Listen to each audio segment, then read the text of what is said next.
Brink takes place on the Ark. It's an immense artificial floating city at sea, built as part of a contemporary green vision, but now existing in 2045, and having lost contact about 20 years beforehand with the rest of the Earth, it exists in complete isolation, with what were originally sustainable resources now in limited supply. The result of this is that competing social factions have been thrown into an isolated and horrific conflict. We're heading to the Ark's airport. This was the original location that celebrities flew in and out of and had their photo opportunities, but it's also, because it's been deserted and disused for 20 years, the ideal location for me to show you a couple of the game's features in the absence of any enemies.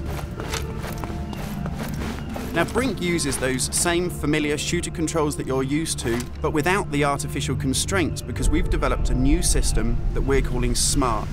It stands for Smooth Movement Across Random Terrain. If you walk up to something that's an obstacle, just as you would do in any other shooter, you'll stop. But if you want to try and indicate to the game that you want to get somewhere as quickly as possible, using this SMART button, you're able to vault, mantle, and climb with ease. And this is a cool system for helping you navigate through the game, but it's not an autopilot. You don't enter a canned animation that you can't get out of. It's great for advanced players too.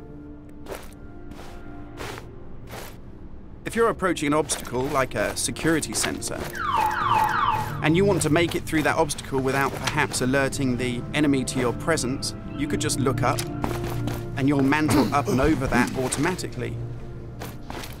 And by the same token, if you use your same SMART button just running towards something and looking down, you'll indicate to the game that you're able to slide under something.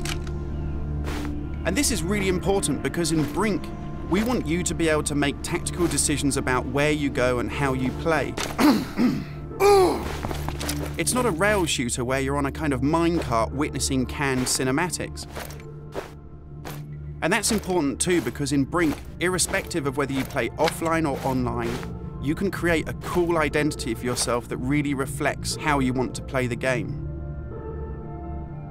So in Brink, you take on a combat role that suits your preferred playing style, whether you're on the front line attacking the enemy or perhaps at the rear doing support.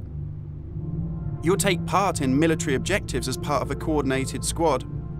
And when you complete these successfully, you'll earn experience points that allow you to unlock cool upgrades for your weapons, really cool abilities that suit the way that you want to play, and also cool outfits that reflect what a badass you are. And you can do this irrespective of whether you play offline in traditional single-player style mode with no internet connection, or play cooperatively with up to 7 friends, or go online and play fully where the entire game is full of strangers.